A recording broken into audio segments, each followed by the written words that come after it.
ES2. Oferecimento Pix é no Banestes. Olá, boa noite para você. Agora são 6h45, começando mais cedo o seu ES2 na quarta-feira. E a gente abre o jornal de hoje com a imagem mais impressionante do dia.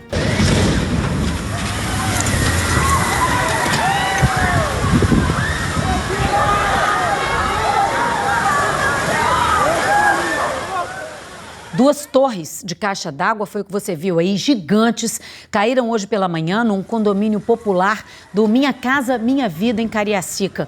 O intervalo entre as quedas de uma torre e outra foi de 40 minutos. Um eletricista que trabalhava em uma das torres está internado. Dos 14 blocos do condomínio, os 2 atingidos estão interditados. E os moradores têm medo do que pode acontecer. O repórter Jorge Félix está no condomínio. Daqui a pouco a gente vai conversar com ele ao vivo para saber as informações mais atualizadas dessas famílias que receberam esses imóveis há 15 dias. Agora a gente atualiza os números da Covid. De ontem para hoje foram mais 35 mortes no estado e 2.676 novos casos da doença. Total agora no painel da Secretaria de Saúde de 5.066 mortes e quase 247 mil casos registrados desde o início da pandemia. Diminuiu o número de pacientes internados por Covid. Hoje são 1.015 pessoas nas UTIs e enfermarias, 21 a menos que ontem. O governador Renato Casagrande fez hoje um pronunciamento com um balanço do enfrentamento à pandemia desde março. Falou da expectativa de começar a vacinação em fevereiro e disse que, apesar de o estado ter conseguido atender a todos que precisaram no pico da doença, muitas vidas, mais de 5.000 vidas, foram perdidas. E agora os números estão novamente numa fase crescente.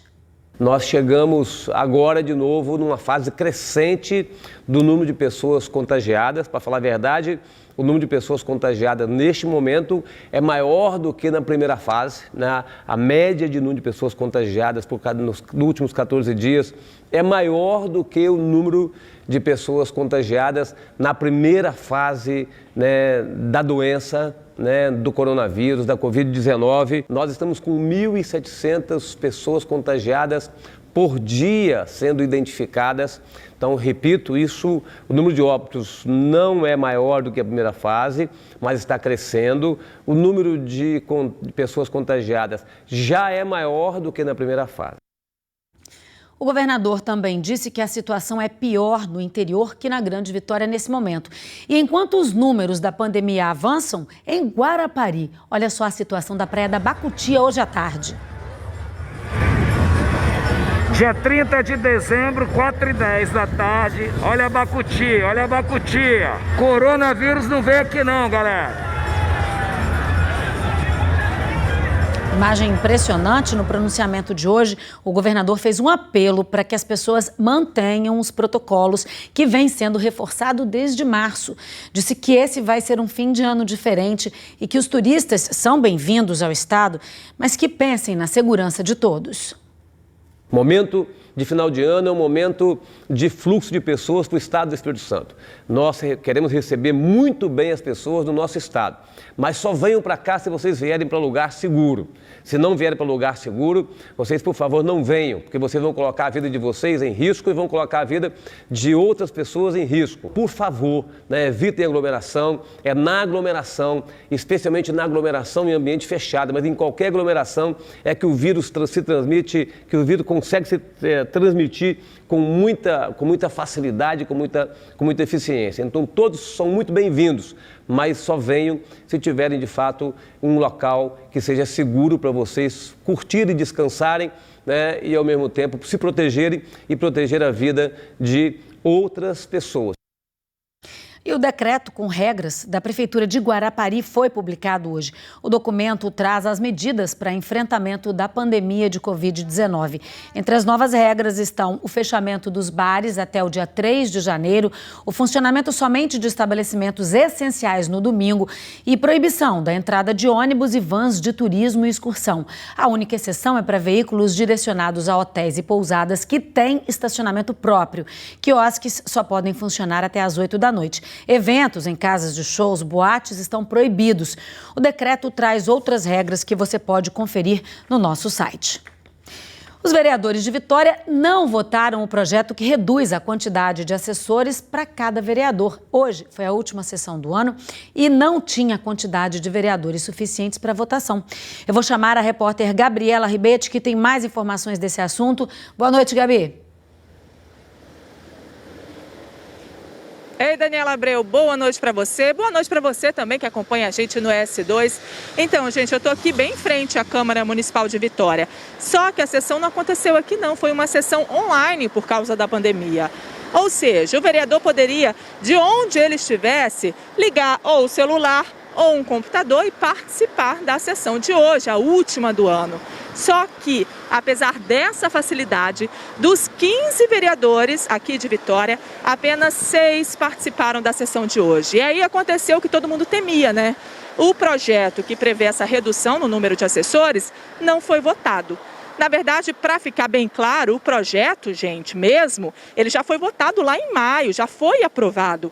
O que estaria sendo votado hoje é a redação final para que ele pudesse ser publicado. Só que essa redação final, então, não entrou em pauta nessa última sessão. Eu acompanhei a sessão durante a tarde e preparei uma reportagem para vocês, vamos conferir. A última sessão do ano aconteceu pela internet, como tem sido desde o início da pandemia. Mas dos 15 vereadores de Vitória, apenas 6 participaram.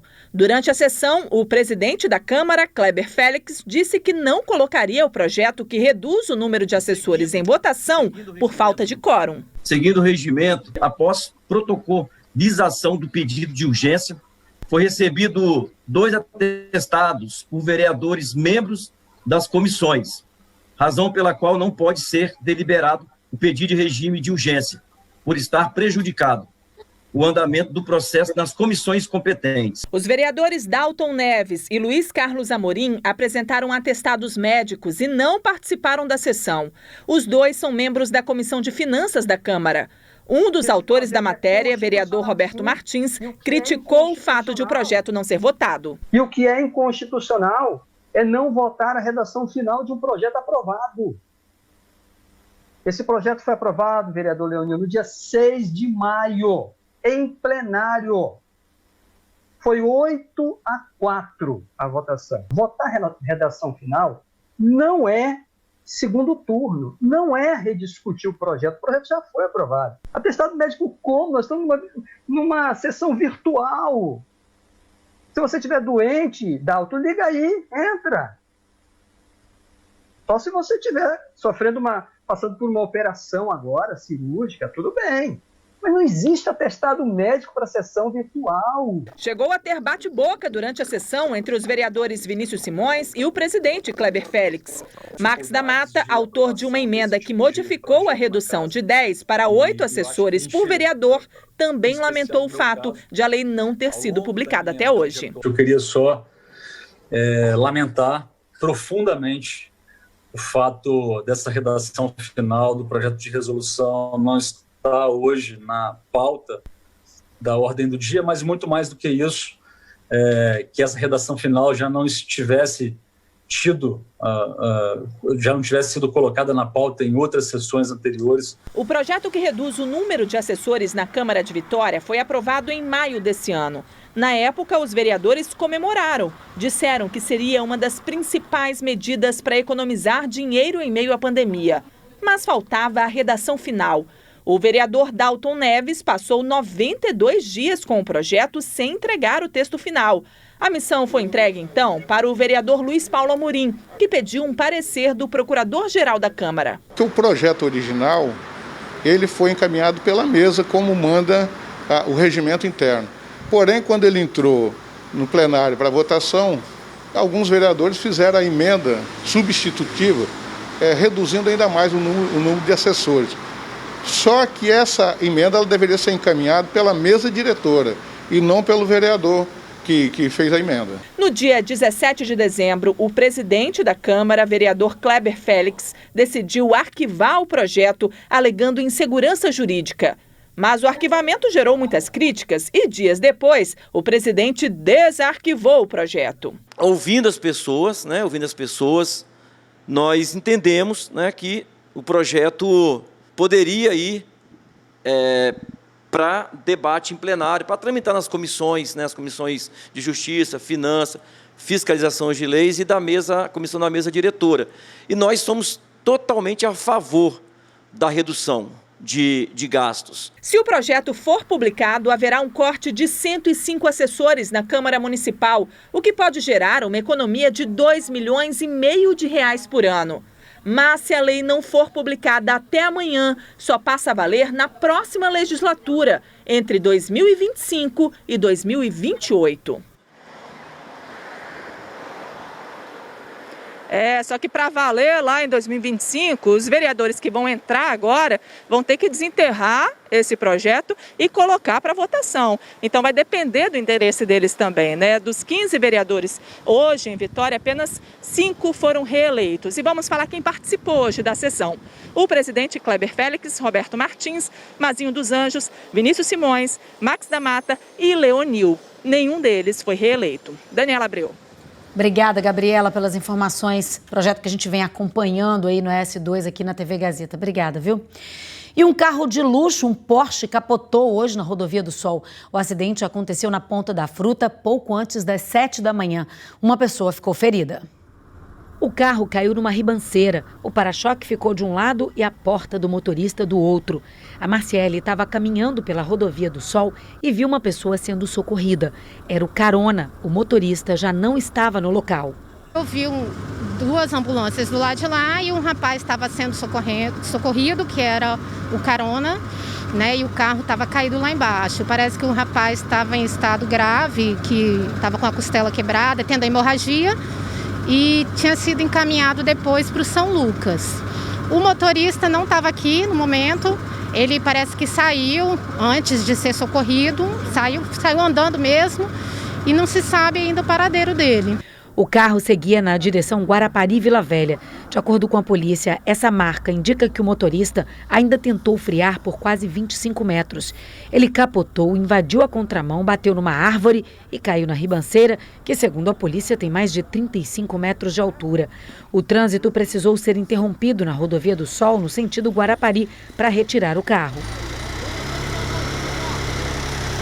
Pode não parecer pelo estrago, mas esse carro é um veículo de luxo que pode chegar a quase 300 km por hora. Seu Gilson mora na região e disse que acidentes por causa de alta velocidade acontecem com frequência nesse trecho. A pessoa vem em altíssima velocidade, sobe, quando começa a descida aqui, ele acelera mais ainda por causa da reta. E normalmente é o pessoal que vem de madrugada, da noitada, e acontecem vários acidentes. A pista foi liberada por volta das 10h30 da manhã. A polícia recebeu a informação de que o motorista foi levado para um hospital particular de Vila Velha. Policiais foram até o hospital, mas não localizaram o motorista. O passageiro, levado ao hospital de urgência e emergência, estava entubado e a polícia não conseguiu mais informações. A PM também informou que o carro estava com o licenciamento vencido e foi levado para o pátio do Detran. E os pedágios da Rodovia do Sol e da Terceira Ponte vão ficar mais caros a partir do dia 1º de janeiro. Na ponte, o valor para carros passa de R$ 2,10 para R$ 2,20. Você está vendo aí ao vivo imagens ali da Praça do Pedágio. Já na Praça do Pedágio da Rodovia do Sol, a tarifa foi de R$ 9 para R$ 9,40. No próximo bloco, a gente volta a falar da queda de 2 torres, reservatórios de água no condomínio do bairro Padre Gabriel, em Cariacica. Um drama para centenas de famílias que receberam os apartamentos do Minha Casa Minha Vida há 2 semanas. E um alerta, como saber se está na hora de fazer a manutenção na instalação elétrica de casa. O laudo dos bombeiros identificou que um curto-circuito foi o causador do incêndio na Praia do Canto em outubro. Agora são 6h59, o S2 já volta.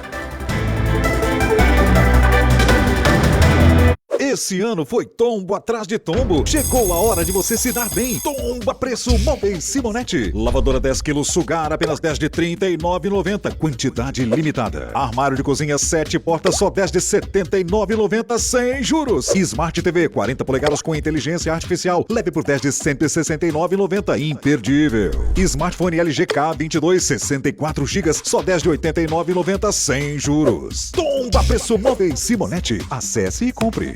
Já ficou sabendo do Pix no Banestes? Em 10 segundos você recebe, paga, transfere dinheiro, tudo com poucos cliques. Banestes, digital quando você quiser. E agora a gente também tem Pix. Réveillon Extra Bom. Bom mesmo é passar a virada economizando. Aproveite as ofertas de quarta e quinta. Pera portuguesa ou ameixa nacional 9,98. Ovos brancos 10,98. Óleo soia 6,99. Espumante lunar 24,90. Peixe tipo bacalhau site 39,90. Linguiça cofre 17,98. Contra filé a vácuo 36,98. Brahma duplo malte 2,99. Lojas abertas nesta quinta em horário especial.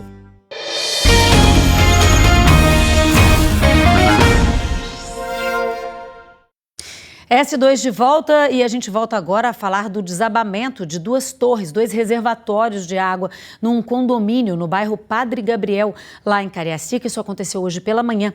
O repórter Jorge Félix está no condomínio e fala agora ao vivo com a gente. Félix, boa noite. Tem informações sobre o estado de saúde do eletricista que ficou ferido? Tem gente ainda aí se movimentando, tirando as coisas do apartamento? Tá com você, filho. Porque ela chegou o carro. Tá com sua esposa. Você não entregou a chave de volta não? Para pegar o carro? Olá, Dani, tudo bem? Boa noite para você, boa noite a todos. Se é que a gente pode falar, boa noite, né? Porque os moradores aqui desse condomínio no bairro Padre Gabriel em Cariacica sofrendo bastante. Os moradores, alguns, poucos, ficaram ainda em seus apartamentos. 2 blocos, a informação é que foram interditados devido a 2 caixas d'água que desabaram. Uma caixa d'água é o que Wagner Martins está mostrando neste momento. Os moradores, então, essa é a informação, 2 blocos, moradores de 2 blocos estão fora de seus apartamentos. Ao todo aqui no condomínio são cerca de 500 apartamentos ao todo. E uma pessoa se feriu, um eletricista que estava trabalhando no local na hora que uma caixa d'água acabou desabando. Tem muita gente, mesmo com a liberação, com a permissão de ficar em seus apartamentos, muitas pessoas acabaram preferindo em ficar fora do apartamento por questão de segurança. Hoje à tarde, eu e Wagner Martins acompanhamos o drama e o pânico dos moradores, principalmente quando tudo aconteceu. Acompanhe só. A cena é da queda de 2 caixas d'água no condomínio. Foi um momento de pânico para quem viu tudo. Eu tive que descer do 3º andar com meu filho de 2 anos nas costas, gravidez de risco. Com ele nas costas, com medo de estar explodindo tudo aí, porque já teve problema de gás, agora está com o negócio da água. Isso aqui, eu não sei, retificaram a gente aqui, mas pelo jeito eles não deveriam não, ter desesperado mais para estar tudo correto, para ter posto a gente aqui dentro. Porque nós vivendo assim tá difícil. Natal nós já não tivemos. Ano novo agora também acabou. Acabou, a gente acha que vive para um sonho e o sonho está um pesadelo que nós estamos passando. Com medo, vários moradores deixaram os apartamentos. Minha casa está toda inundada. A sua casa? Está danificada. Tudo. E agora o jeito é o quê? O jeito é procurar a casa da vizinha. No acidente, um eletricista que trabalhava no local se feriu e foi levado para o hospital.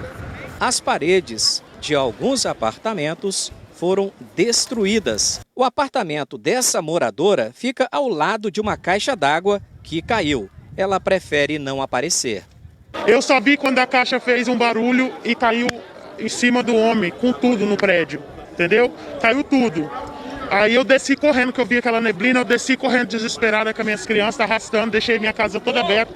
Quando eu cheguei aqui embaixo, a minha caixa caiu em cima da outra casa. Foi um barulho horrível. Parecia cena de filme de terror. Dos 14 blocos, 2 estão interditados. Os moradores reclamam que estão sem água. Porque não tem condição de você ficar com 3, 4 crianças dentro de uma casa sem ter água, gás, luz mais ou menos. Aí fica difícil, né? Uma lista foi feita com os nomes dos moradores que estão sem ter o que comer. Acredito assim que o brasileiro ele não deixa a peteca cair, entendeu? Por exemplo, se hoje nós comemos, nós vamos nos preocupar com o dia de hoje e amanhã Deus proverá, entendeu? Porque eu acredito assim, o que ajudou hoje, com certeza amanhã eles vão estar fazendo uma cocinha para ajudar.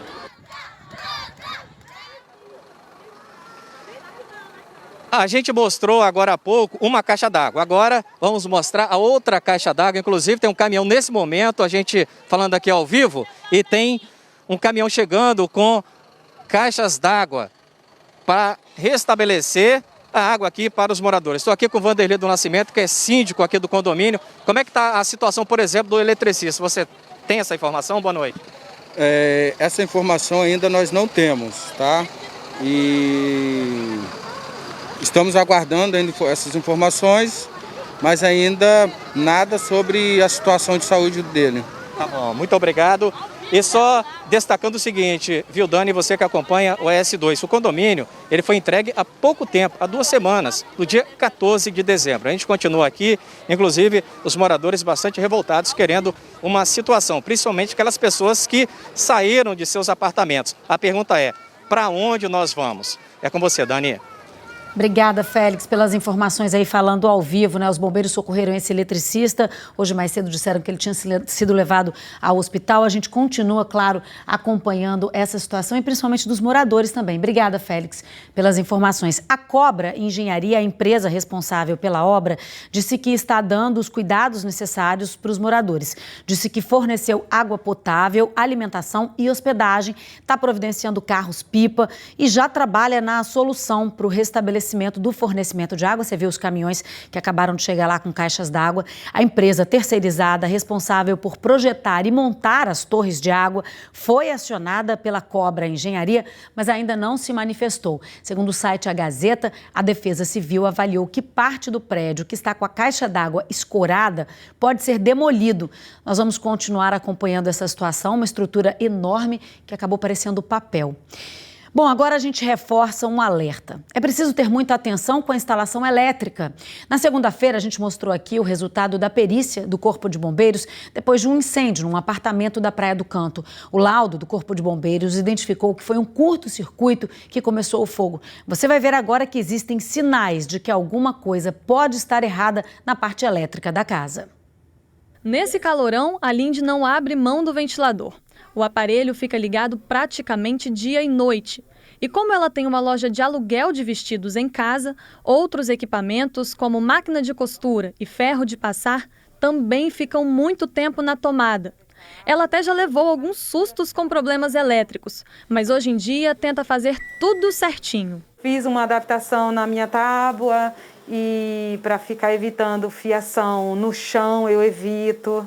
E eu deixei de usar o T e faço bastante a tomada fixa com vários espaços para encaixar conforme for necessário. Esse engenheiro explica que conhecer a rede elétrica da casa e estar atento às especificações de cada eletrodoméstico é o segredo para prevenir curtos-circuitos e incêndios.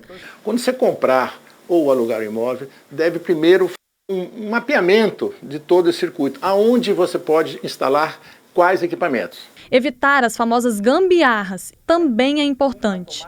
As conexões, as tomadas, se elas estão se encaixando bem, se elas não têm folga, se não há emendas nos fios. Alguns equipamentos, como chuveiro elétrico e ar-condicionado, são vilões nessa história e exigem uma atenção maior.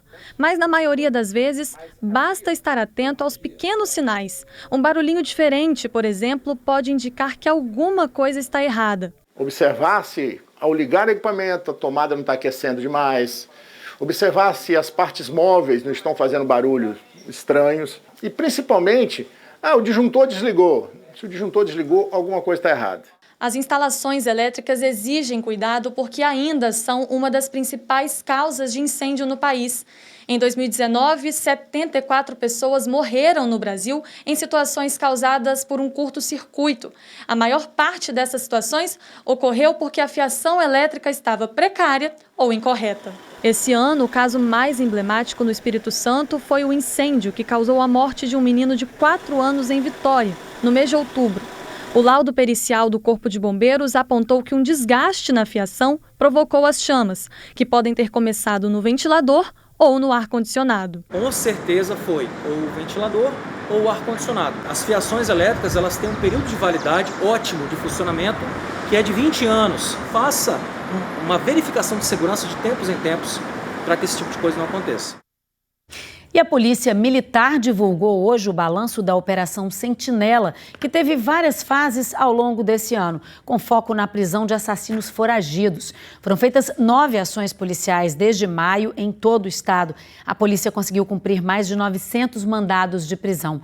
E 1.453 criminosos estão na cadeia entre presos procurados e presos em flagrante durante as ações policiais. Uma operação que a polícia considerou um sucesso ao longo desse ano e que vai continuar em 2021. E a gente volta a falar agora das medidas de controle contra a Covid-19. Linhares está no alto risco de contaminação e foi montada uma barreira sanitária na estrada que dá acesso ao balneário de Pontal do Ipiranga. Não está fácil passar por lá, não. A repórter Arielle Rui está lá, vou chamar ela para a gente conversar ao vivo. Oi, Arielle, boa noite. Tem fila para entrar em Pontal, é isso?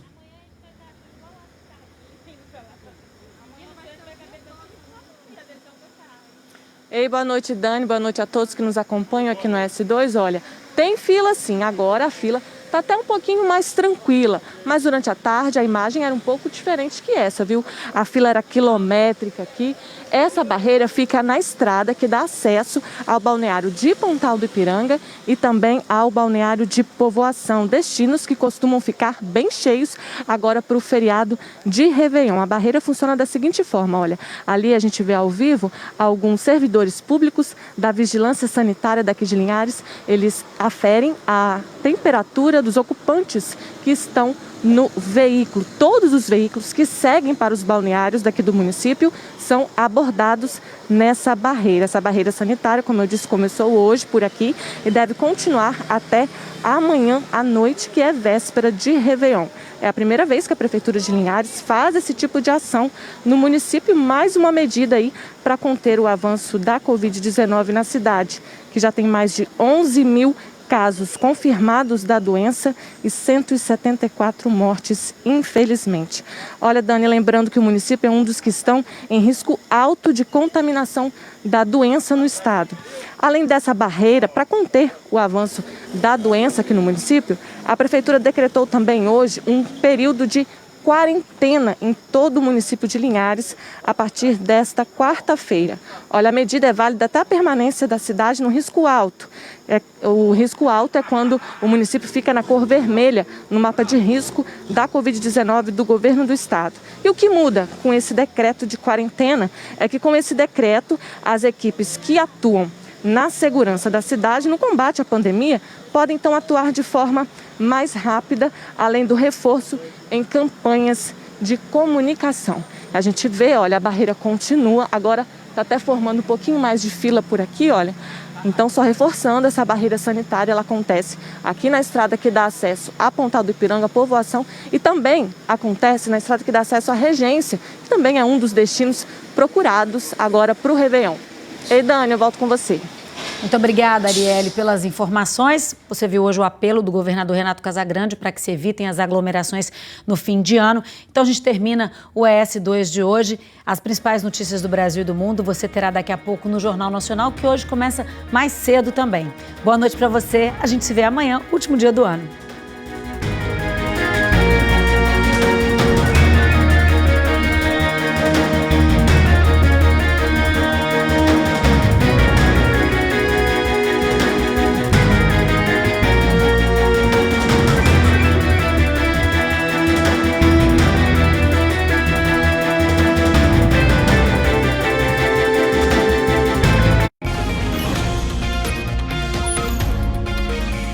ES2. Oferecimento Pix é no Banestes.